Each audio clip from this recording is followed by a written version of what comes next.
message d'aujourd'hui a pour thème la créativité. Dis à quelqu'un la créativité. La créativité. On continue. Élargis, Dieu dit ceci, l'espace de la terre. Qu'on déploie les couvertures de ta demeure. S'il te plaît, élargis ta vision par rapport à tes enfants. Regarde les enfants. Élargis la vision. Amen. Et la Bible dit, ne retiens pas. Je viens te supplier, s'il te plaît, au nom de Jésus. Ne retenez pas Dieu. Ne retenez pas Dieu. Les chrétiens retiennent trop leur Dieu dans une boîte. S'il te plaît, ne retiens pas Dieu. Ne retiens pas. Dis la parole de Dieu. Allonge. Allonge. Ose rêver. Ose rêver. Amen. Je parle à quelqu'un. Je parle à quelqu'un. Et affermis tes idées. Donc quand tu rêves, reste ferme. Quoi qu'il en soit, quoi qu'il arrive, reste ferme. Vous savez, Dieu a dit à Abraham, hein, tu veux sortir des Chaldées là, ton village petit là. Tu veux sortir de là? Tu veux bien te plaire là? Tu veux sortir là de là? Abraham dit oui, je veux. Je ne peux pas continuer à rester dans mon petit village là et puis petit là où tout est fermé. Je vais sortir. Dieu dit, bon, tu veux sortir? Ok. Donne-moi la main. Élargis ta vision. Dieu l'a sorti de là. Un homme stérile, avec une femme stérile, ils sont devenus les pères et la mère de la bénédiction, des multitudes de la terre. Amen. Ils sont devenus, à leur époque, les gens les plus riches. Là, Dieu dit qu'il a béni. La Bible dit qu'Abraham était béni. Abraham non seulement était béni, il était riche en or, riche en argent, riche en cheptel. Lui qui est sorti de son village, où il était pauvre. Dieu a regardé Israël. Israël, vous voulez sortir de l'Égypte, de votre esclavage? Oui, on veut. Vous voulez sortir? Oui, on veut. Donnez-moi la main. Dieu a sorti Israël de l'Égypte. A sorti Israël de l'esclavage. Dieu a regardé Gédéon. Gédéon, tu veux sortir de la peur et de l'humiliation? Oui. Tu veux sortir ton peuple de là? Oui. Alors, élargis. Dieu lui a donné la main. Est-ce que tu veux sortir? Est-ce que tu veux sortir de la médiocrité? Est-ce que tu veux sortir, toi et ta famille? Amen.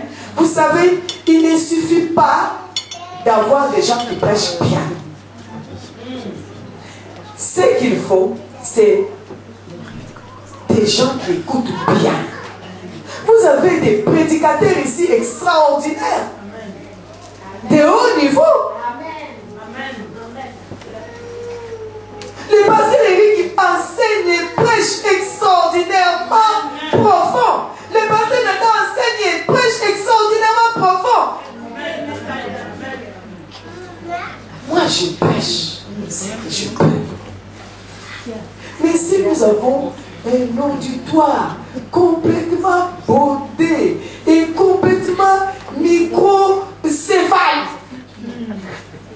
comment voulez-vous qu'on avance? Parce que c'est très important de bien écouter.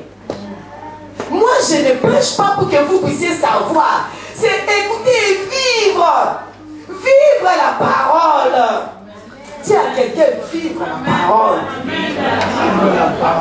Amen. Jésus est venu sur la terre. Il n'y a pas plus grand prédicateur que lui. Il a prêché. Les gens étaient accrochés à lui pour écouter. Il prêchait. Il y en a qui se sont convertis. Et il y en a qui sont partis en enfer. D'autres se sont traduits à Judas. D'autres ont eu une prédication personnelle. Ponce Pilate a eu Jésus en face. Prédication rien que pour lui. Ponce Pilate ne s'est pas converti. dure d'oreille. Ouvre tes oreilles spirituelles pour comprendre là où l'église veut t'amener, pour comprendre là où le Seigneur veut t'amener, pour comprendre, pour sortir, s'il vous plaît. Vous savez, je vais vous dire une chose. Avant la foi, il y a ce qu'on appelle l'espérance. C'est pour cela que Dieu dit, ouvre les yeux et la vision. L'espérance, c'est toujours avec celui qui a la vision. Si tu n'as pas de vision, tu ne sais pas espérer. Et si tu n'as pas d'espérance, tu ne sais pas avoir la foi. Avant la foi, il y a l'espérance. L'espérance, c'est s'attendre à quelque chose. Je m'attends à quelque chose. Toi, tu ne t'attends à rien. Toi et la poule qui est dans le jardin du voisin, c'est la même chose. Vous vous réveillez le matin, la même chose. Tu t'attends à rien. Mon collègue, il y a quelqu'un qui est non! Non! Tu n'es pas chrétien. Il faut t'attendre à quelque chose. Un chrétien s'attend toujours. Je vous ai dit avec les chiffres 9. Je vous ai dit qu'on doit toujours s'attendre à quoi? À une très bonne surprise chaque matin quand on se réveille. Il faut s'attendre à quelque chose. Mais pour s'attendre à quelque chose, il faut l'espérer. Qu'est-ce que tu espères? Toi aussi, qu'est-ce que tu espères? Amen. Il y a Daniel Hubert quelque part? Ok. Je pose la question. Tu réponds à ton cœur. Qu'est-ce que tu espères? Amen. Il faut espérer. Quand tu espères, tu auras la foi. Et vous savez, quelqu'un qui a la foi de Dieu, c'est une personne qui est occupée à bénir les autres. Soyez occupés à bénir les gens. On a donné des papiers ici où tu ne dois pas discuter, tu ne dois pas parler à quelqu'un. Tu arrives en rue, tu lui remets. Moi, on me donne souvent, je vais faire des courses, il y a des gens devant le magasin me donnent un papier. Bonjour madame, avec sourire. On me tend un papier, je prends. C'est en entrant au magasin que je lis. Si ça me plaît, je garde. Si ça ne me plaît pas, je chiffonne, je cherche, poubelle, je jette. On vous a dit de faire rien que ça. Même ça là, c'est compliqué. On a des papiers d'évangélisation ici où tu ne dois pas parler. Tu ne dois pas parler. Tu prends seulement du temps. Et ça, c'est compliqué. Parce que tu veux tellement t'occuper rien que de toi. On a dit à l'autre papier d'évangélisation où tu dois juste faire une présentation. Bonjour monsieur, bonjour madame. Je voulais simplement vous présenter le Seigneur et le Sauveur de l'humanité, Jésus-Christ. Ah, ça m'intéresse pas, c'est pas grave, merci. Ah, ça m'intéresse. Ah ben, je vais vous parler 2 minutes de lui et puis je vais vous donner ses prospectus. C'est pas compliqué. Même les gens vendent des télévies. Vous aussi. Ils vendent des télévies. Et vous achetez télévies. Et vous vous arrêtez avec vos caddies pour écouter télévies. Même la chanson télévision, même moi je le connais, je danse là-dessus. Et je trouve ça très bon. Amen. Et ça, vous ne voulez pas. Parce que vous avez un problème. On dit que occupez-vous de vos frères, de vos soeurs dans l'église. Si je prends une personne seulement dans l'église, une par une, je te demande, les nouvelles de telles, tu ne sauras pas me donner ces nouvelles.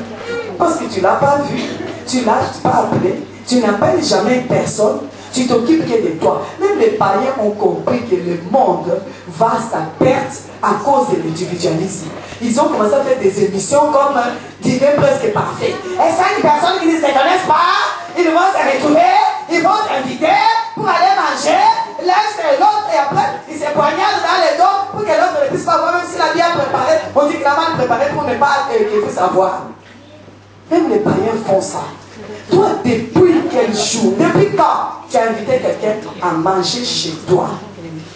Si c'est depuis 1 mois que tu as invité quelqu'un à ta table, manger convenablement, quelqu'un de l'église, lève ta main. Là, lève ta main. Parce que là, je vais te tirer le chapeau. Regardez-moi ça. À ta table, je dis, c'est moi-ci. Quelqu'un à ta table que tu as invité avec apéro, avec entrée, avec plat consistant, avec dessert, avec un gâteau. Il est presque parfait, quoi.